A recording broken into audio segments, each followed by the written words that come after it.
Pushkin.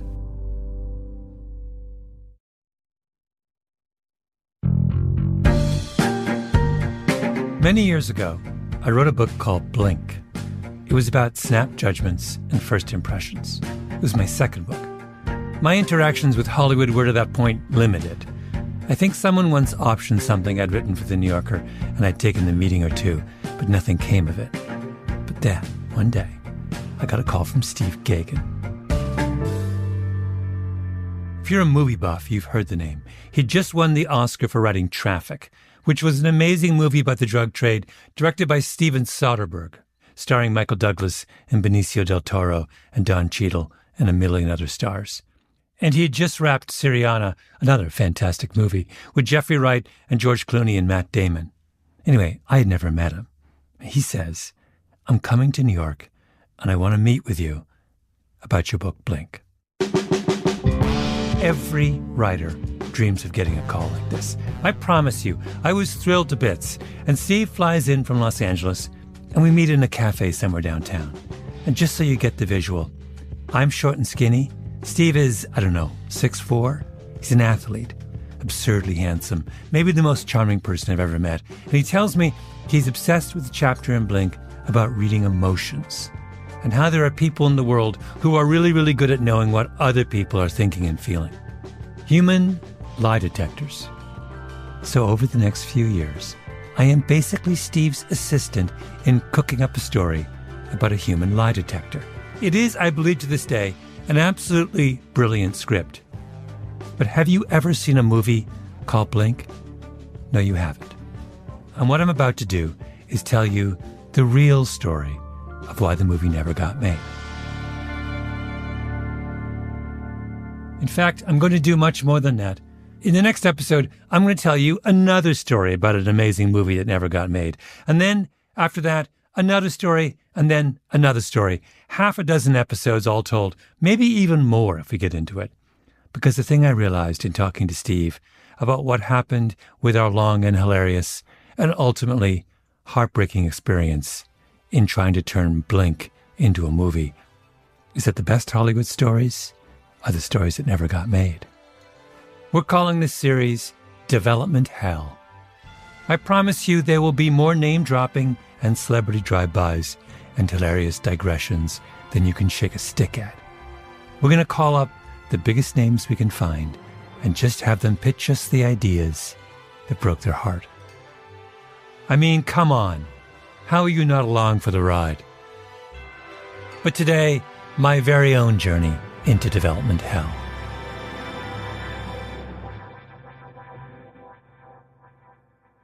Well, thank you for doing this, Steve. What I really want to do is for you and I to recreate, just for a moment, the magic of that day when we were jetting around L.A. in your, what car did you have then? Was it your Mercedes wagon? I think it was an old station wagon. Exactly. It was an old station wagon. We went from one mogul to the next, pitching this story. It was just like, it's one of my greatest memories ever. But to start at the beginning, I had never met you, correct? And you called me out of the blue. We have to even start before this. Okay. Actually, okay. Yeah. I think we should go back to the dawn of time. So there was the Big Bang, and then molecules apparently came along. Anyway, so it's actually an incredible story. So I had finished my film Syriana, which took a lot. It was like a 4.5 year effort, and it was intense. And then I was like, what am I going to do next? So I'm sitting in Cafe Jeton, and I had this idea, this crazy idea. This is way before Twilight. I wanted to do a vampire love story. Yeah. And actually, what I wanted to do was a love story, a tragic love story with a happy ending. And I was like, kept thinking about it. And then I was like, oh my God, the guy is a vampire. The love stories are as good as the things that keep the lovers apart. So picture a horse farm in Kentucky. It's winter. Suddenly the smoke starts coming out of a chimney. These big farms are all owned by Europeans who are mysterious. This guy comes to town and he meets like a veterinarian on the farm, and sparks fly. They obviously are really into each other, but then there's also all these weird deaths that start happening around, some animals, some people. Her brothers, her family decide this guy is the one who's doing it. And so they decide, enough's enough. They're going to kill him. So they poison him. Now, she's in love with him. She discovers him, right? The sun is setting. He's been poisoned. They think he's dead. They've gone. She finds him. She thinks he's committed suicide by drinking the poison. Romeo and Juliet, she's so distraught. All she could do is drink the poison herself. As she's dying, the sun is setting. The vampire's waking up, and he sees her there and realizes what's happened. And he has to do the one thing that he swore he would never do, which is reveal his true self and bite her. And so she dies, but then wakes up to eternal happiness being in love with this guy. And I was like, too much skepticism from every representative in my life. They're like, you cannot write a vampire movie. It is impossible. Like, you've done, whatever. So I'm sitting in Cafe Jeton trying to write my vampire love story. I never got past page 10 or 12. And so I'm reading your book. Blink. And I'm sitting in there reading Blink quite happily every day, drinking my coffee, failing at writing my vampire love story. And in and out, every once in a while comes a plucky young actor that I'm pretty sure is going places by the name of Leonardo DiCaprio. And so Leo sees me there, and Leo had been interested in playing the role in Syriana that Matt Damon ultimately played. And in fact, if you know Leo at all, like, he never really says yes, but he never says no. So he never passes. Like, I honestly think he still thinks he can be in Syriana. Like, it's just like still available. And so anyway, now I see him in Jeton, and he's like, hey, what are you doing? We got to cook something up. What are you interested in? Let's come up with something. Yeah. And I'm like, I think this could be a movie, like a really, I think there's a movie in here. Now, if you knowing your book as you do, you realize that's a very challenging adaptation, right? Right. Blink is nothing like a vampire love story. Right. Like you and I, cut to a year from this point, you and I will cook up a totally different story. But he's looking at me and he goes, I'll do it. Let's do it. That's a great idea. So that precipitated me, I think, maybe calling you out of the blue to say hi.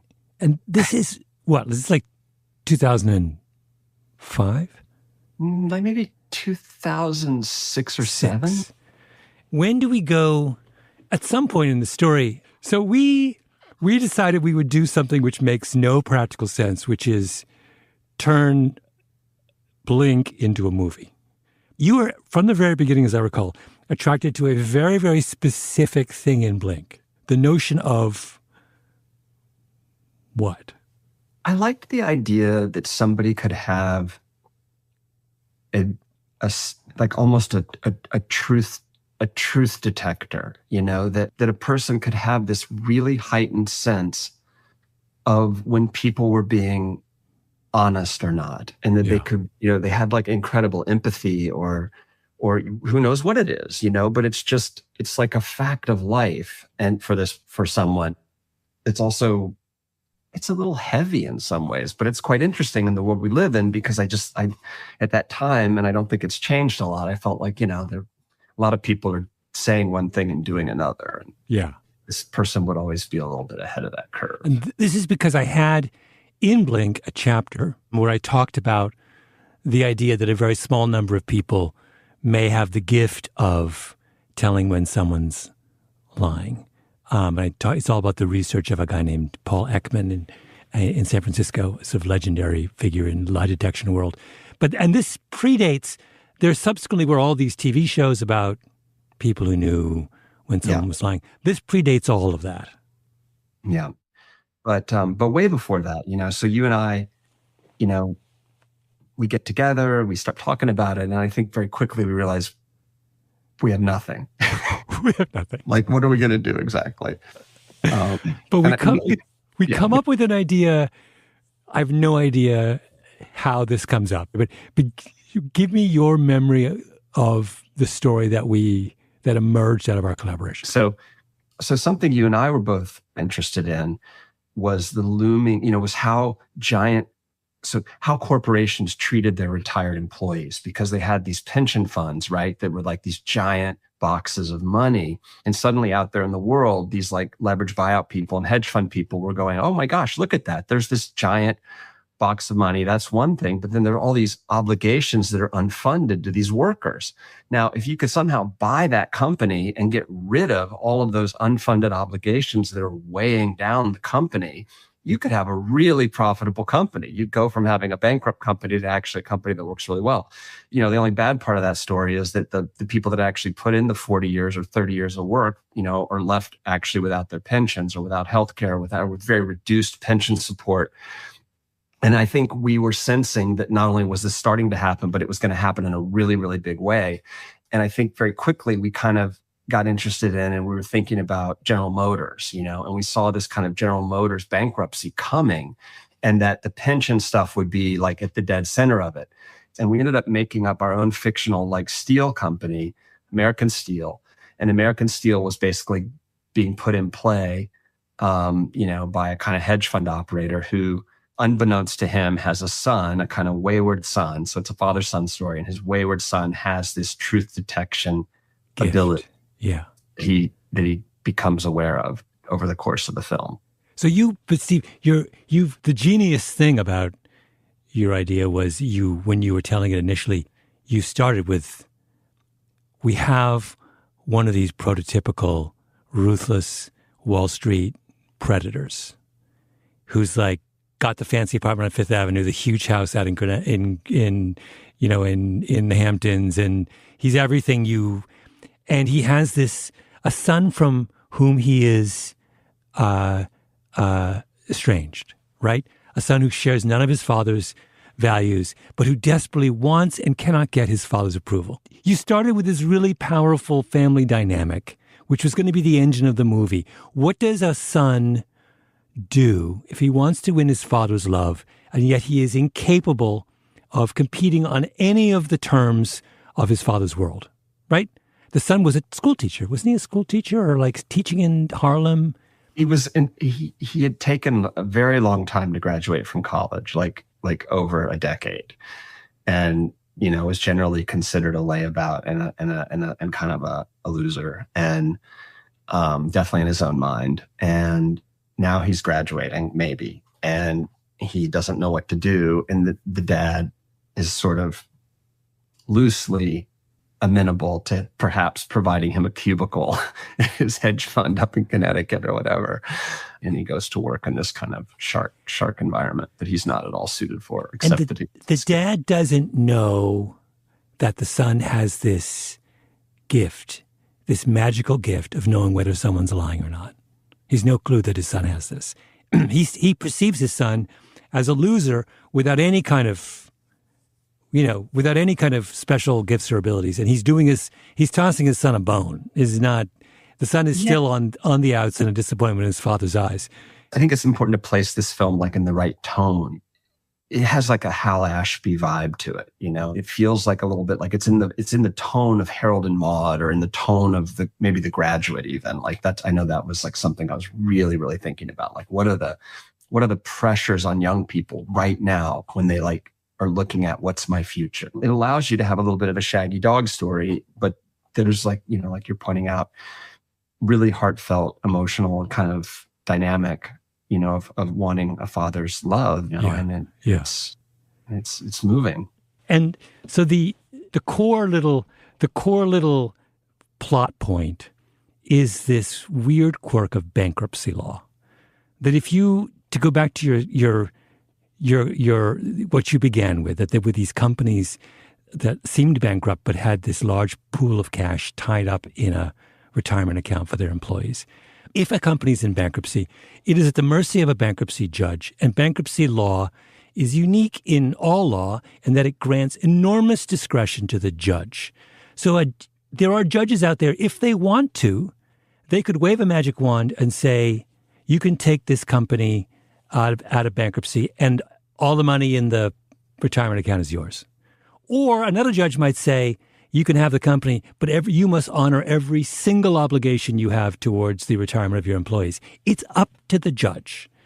So if you're a robber baron, you're a predator, you're some hedge fund guy in Connecticut, and you're eyeing a bankrupt company and trying to figure out whether you can make it work, everything depends on which judge oversees this particular case in bankruptcy court.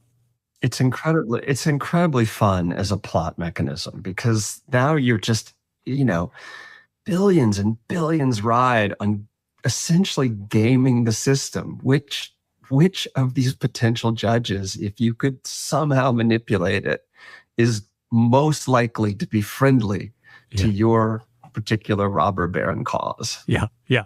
So the son realizes this and goes to the dad. The dad is totally unsure what to do. His options are what does he do? Does he roll the dice? Does he buy this thing, take it into bankruptcy, and take the risk that he could be completely screwed by some kind of pro-worker judge? But the son comes to the dad and says, "Dad, I need to tell you something about myself. I have this gift. I can see into someone's heart." And the dad, of course, rolls his eyes and says, "You're bullshitting me." So the son sets out to prove to his dad he knows that he can see into someone's soul. And then doesn't he have a series of tests? Are there 3 tests that he undergoes to prove to his dad he has this magical ability? So part of the thing with the movie that I think worked really well is that the son finds out about the gift during the movie as well. So that's right. He wasn't like swanning around saying, "I have a superpower." He actually runs across the professor who's doing this kind of research, and the professor's a character. Like, he's a gambling addict. He realizes that, they run this test where they're like, it's some ridiculous thing. It's like people saying the line, "I had a ham sandwich for lunch." Oh, like right. Hundreds of people, "I had a ham sandwich for lunch." And he drags this kid in there and he's like, who's lying and who's telling the truth? And he watches like 150 people saying, "I had a ham sandwich for lunch." And he gets 150 of them right. That's right. Yeah. And the guy is like, immediately takes him to the racetrack, like out to Belmont, puts his binoculars to his eyes and starts having him look at horses. Which horse is going to win this race? And he's like looking at the horse and he's like, "This is absurd." And he's like, no, horses have inner lives. Like, what's going on?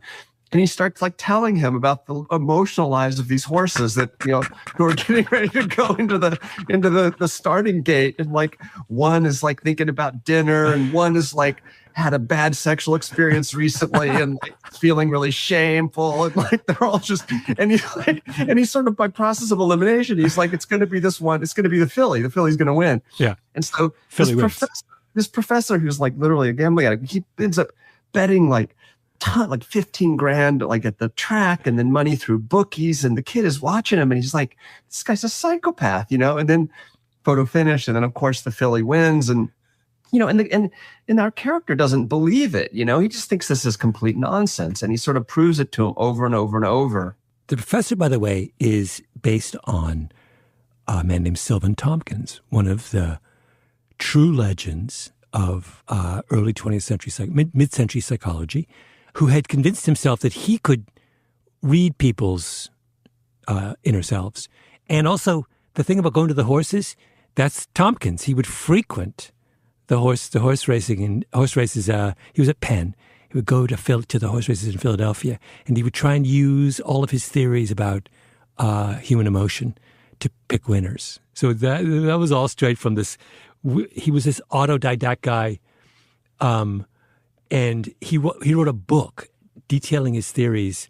And the line about the book was so long, no one read it, even Sylvan, which I always loved. And then eventually he, at this inflection point with his father, where they're not, the opportunities inside the family business are not, they're not going to work out for him. He realizes he has like a Hail Mary pitch, which is, I can actually make sure you get the result you want. Right. With the bankruptcy judge. And the dad, of course, is a skeptic. He doesn't believe it either. And like, I hadn't thought about this script or looked at it in a long time, probably 15 years.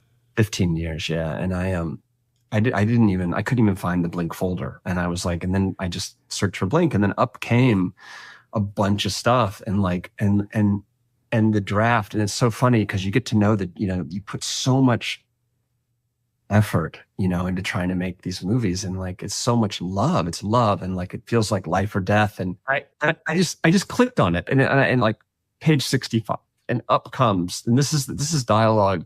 I completely forgotten this. This is dialogue between the kid and his dad. Uh-huh. And they're trying to like, and they're at like a local, really cheesy drinking place in Greenwich where his half brother plays in a band called the Margin Calls. And he's there with his family and his stepmom, and they're all nodding along while this bro band does cover songs, and they're eating like, French tips or whatever. And his dad's a little tipsy, and he's like, this is all coming to a head. He's like, am I sorry I never carpooled or sliced oranges for T-ball? I don't know. I used to say, did they ask Napoleon to do reading circle? And Teddy's like, the kid is like, we did some stuff. We looked at pictures. Yeah. Redmond. The dad is Redmond. The son is Teddy. Yep, exactly. We went to the Met together. I remember going to the Met. I think I do. And he does his dad. His dad imitates his dad. And he's like, American tycoons have to appear cultured. So what's the first thing they buy? And then together they say bronzes. And now the dad's like J.P. Morgan, Frick. Teddy's like, they had books, but they wanted to be Renaissance men, like the Duke of Urbino. And Redmond says, yeah, if you're a real snob, you know that Castello and Urbino like the back of your hand, but you don't talk about it. And then Teddy says, and I think I remember a bedtime rhyme about how much sleep a person needs. And he says, nature needs 5, custom takes 7, laziness takes 9, and wickedness 11. And his dad looks at him for a long moment and goes, I'd forgotten. It's Scottish. Which is, it's really funny, Malcolm. It's like... So I'll come back now. There's a beautiful scene I remember. One of the genius things about the idea was exploring the idea of how genuinely conflicted the son is about this discovery of his gift. Because isn't there a scene, am I making this up, where he's on a date with a girl and the date goes awry because he can tell every time she says something that she doesn't believe, and you realize that dating under those circumstances is impossible? It's you realize that like this thing that started out as a joke is actually the thing that's defined his entire life. And derailed his entire life. Derailed it.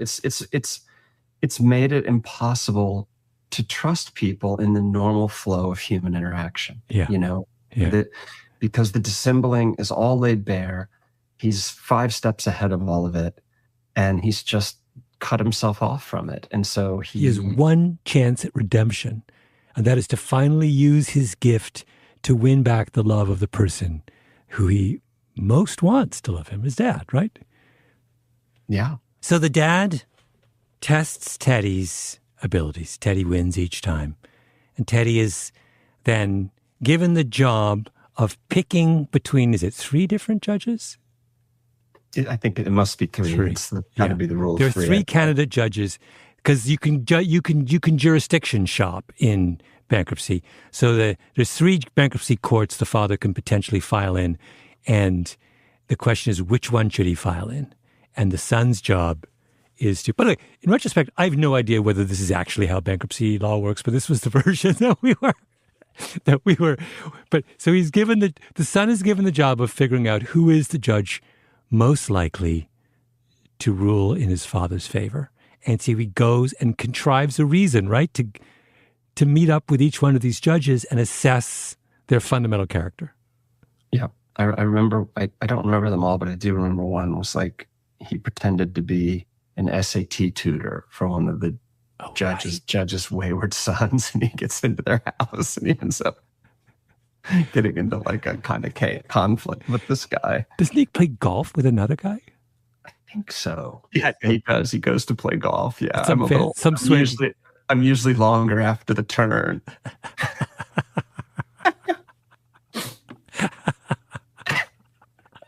Wait, who says that? The Teddy or the judge? Teddy says it. Like, he's terrible at golf. And he's like, and the guy's like, Yeah, the guy says, try and chip the ball back to the smooth stuff. And then the guy, I've totally forgotten all this. He's like, let's cut the crap. I know who you are. I know who your father is. Knew him in college. Oh, we right. We were at an eating club together, the Pork. Our motto, feed your friends first. Wait, so that judge is ruled out. So one of the judges sees through Teddy. It's like, get out of here. I know what game you're playing. Let's cut the crap. There's no way I'm ruling against labor. Not in this climate, not in Pennsylvania. Impartiality, my ass. They'll burn my house down and kill my family. Tell them that. Teddy says, you're signing a death certificate for American Steel. And he says, yeah? Well, maybe we'll get universal health care. Maybe India will have a social revolution, pay their workers $27.50 an hour plus benefits. Maybe woodland gnomes will make auto parts for free and we'll all sip sherry in the park. And he says, never ever pick up a golf club again. Teddy says, I'm a tennis player. Golf is for assholes. The whole whiff of class warfare in this script is just 10 years too soon. When I was looking, I just was glancing at it, Malcolm, for 10 minutes before we got on here. And I was like, God, it's for right now. It's for right now. It's so for right now. All right, let's take a little break. When we come back, Steve and I take our script out on the town.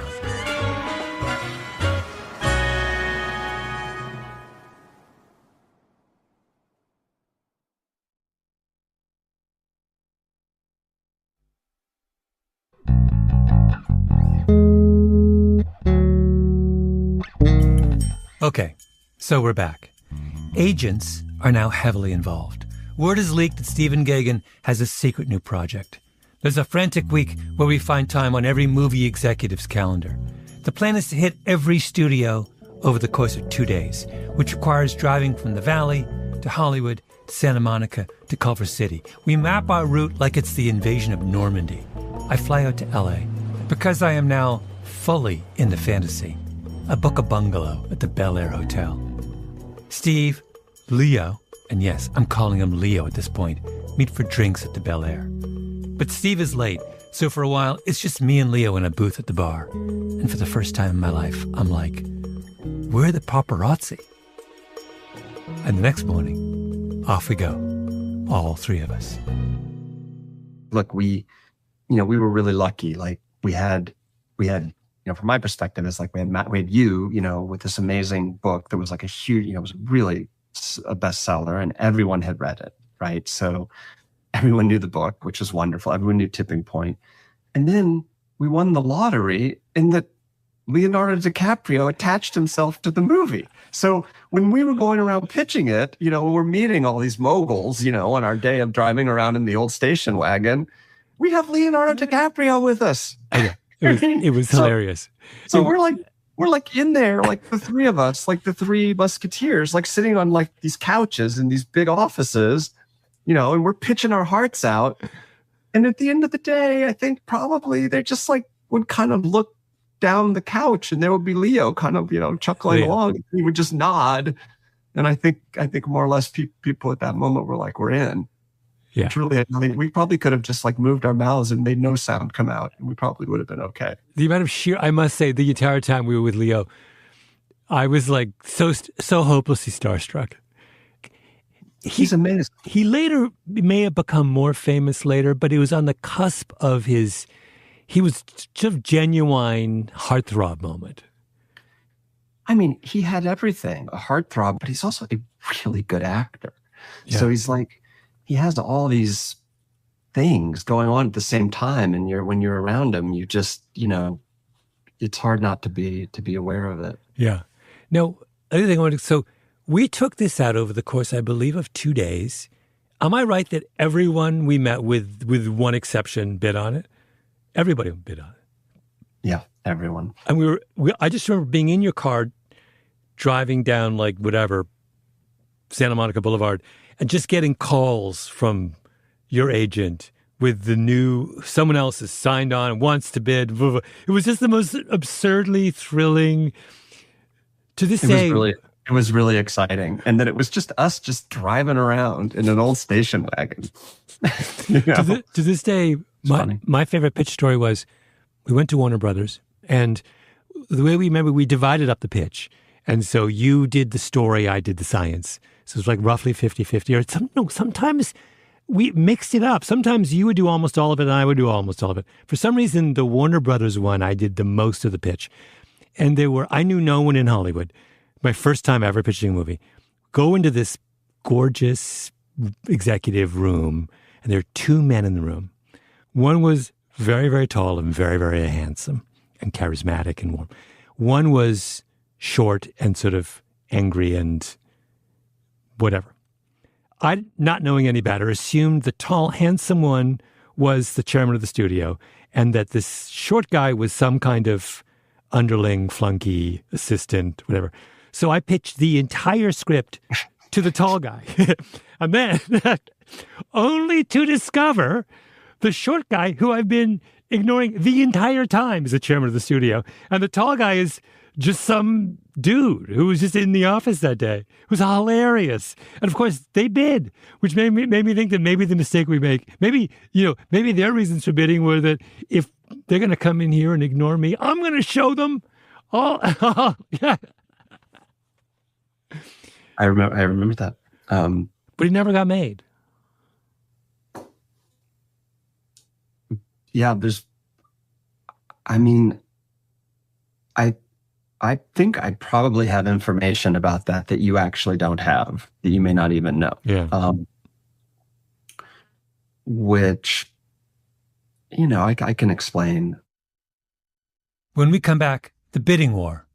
And then Steve tells me a story I'd never heard before. The story of why things fell apart.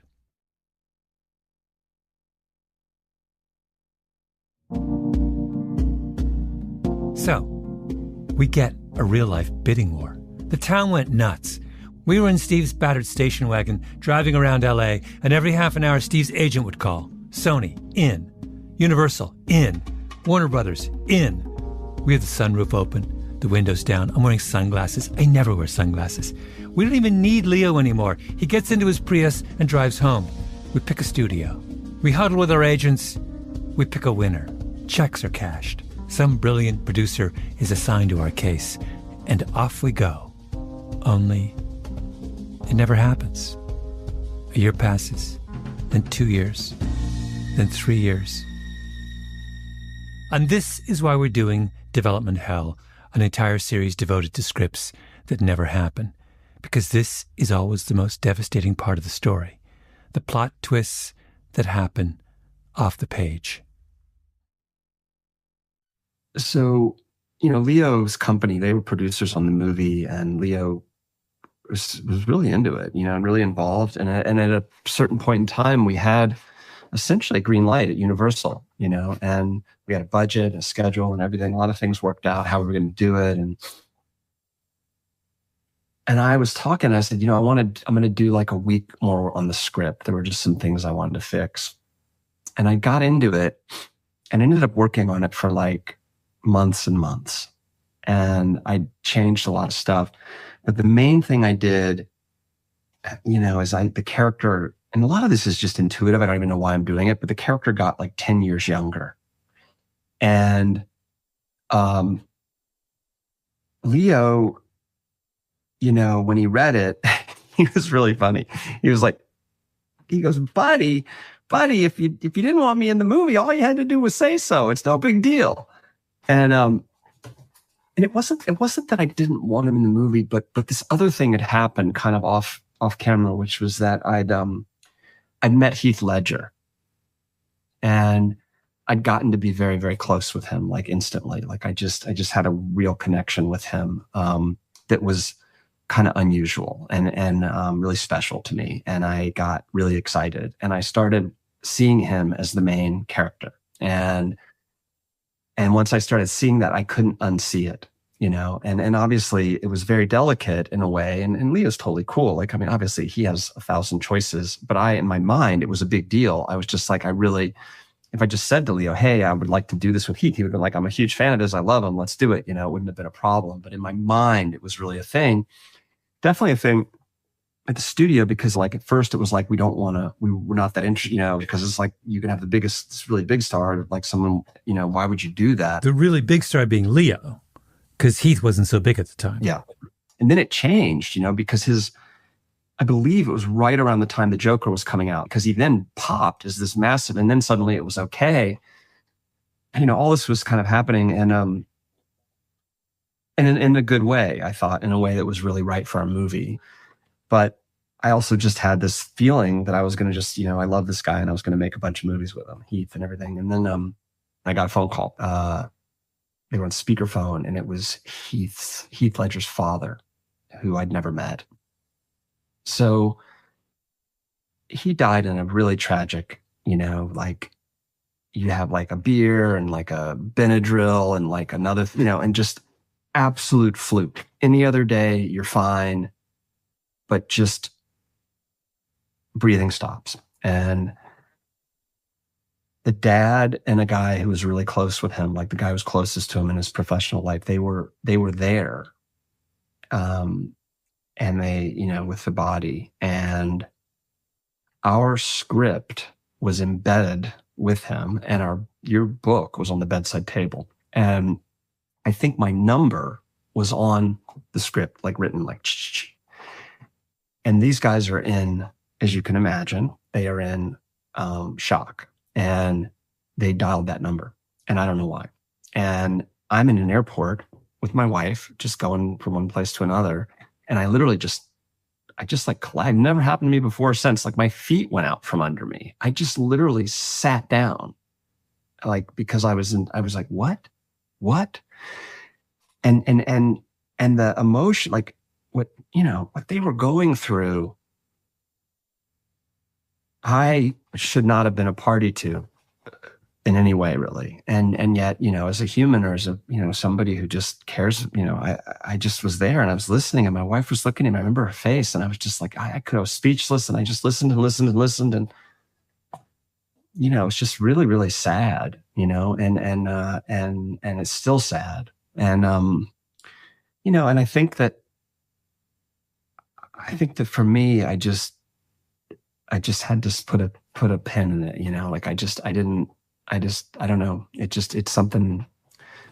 Steve, I did not know that story. Yeah.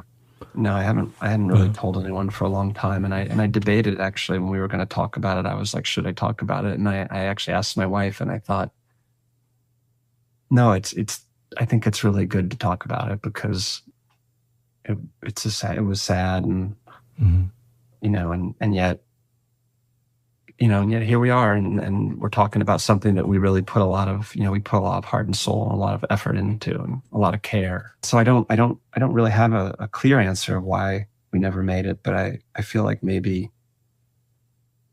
that bit played a big role in it. But then, you know, again, I hadn't looked at it in a very long time. And then when I got it out, like right before we got on, like I was reading it, I was just like, I ran to find my wife, you know, that we're still married, thank goodness. And I was like, I could be crazy, but I think this script is really good. Like, I think we really had something like really special, and we might have been ahead of our time or something. I'm just glancing at scene by scene by scene, and it's just, they're movie scenes, you know, and they're big, and it's such a good title. Yeah. Well, wait, what was the title of? Did we call it Blink? Yeah, Blink, and like, and the way the movie opens, you don't remember this. You're gonna die. Okay, you're going to die, because this is going to come back. This is the first scene I read, right? I opened it, but here's how the movie opens. Close up, a baby's blue eye, huge and blue, like Earth from space, staring at us. Blink. Begin credits. Close up, a baby looking into lens, a happy, curious baby, doing what babies do. It makes us happy. Now you hear a woman's voice off screen. He's so sweet, so happy, happy, happy baby. Yes, you are. The baby begins to scream. Close up. Happy baby again, utterly adorable. But now, when observed in close-up, the baby's expression seems to give clues to complex thinking. And now you hear the father. He's trying to tell us something. The father's tie drapes into the crib, wide 70s tie, hairy thick wrist with expensive watch. Mother, of course he is. I love mommy and daddy. Yes, I do. You hear the dad say, little desperado. The mother's hands, white painted nails, gold jewelry, deep tan, appear to tuck the baby's sky blue blanket. Mother OS, tell him you love him. Daddy loves you. Yes, he does. He needs reassurance from his father. And there's a pause, and you hear the father say, sometimes it's not about me. And the mother says, it's pretty much always about you. The room is totally silent, and you're just pushing on the baby's eyes, and the baby blinks, and you cut to the title, Blink. Oh, that's great. That's so awesome. That's so awesome. I'd forgotten. The whole thing was genius. All right, we are resolved, Stephen. Bring this thing back to life. But we have to. Let's figure it out. I'd never heard the full story of why Steve had to walk away from Blink. But the more I caught up with Steve, the more I felt that maybe we were onto something back then. Maybe it's time to bring Blink back to life. I mean, as a script, as a screenwriter, as a wonderful idea, and if there's someone listening in some big office somewhere in Hollywood, I will get on a plane tomorrow, if that's what it takes. And here's the thing, Hollywood is full of these stories. We're going to touch on a whole series of them in the upcoming episodes. Next up in the feed is the story of a sci-fi thriller that had just a little too much fi and not quite enough sci, with a twist that the studios just couldn't handle. You can hear about a biopic told through the eyes of an exotic animal. You're going to hear the Oscar winner Charles Randolph get a little emotional about a project he did with Tom Cruise that fell apart. The minds behind some of Hollywood's biggest hits talking about their biggest failures. Join us as we take the temperature of development hell. This episode was produced by Nina Bird Lawrence with Tali Emlin and Ben Nadaf Haffrey. Editing by Sarah Nix. Original scoring by Luis Guerra. Engineering by Echo Mountain. Our executive producer is Jacob Smith. I'm Malcolm Gladwell.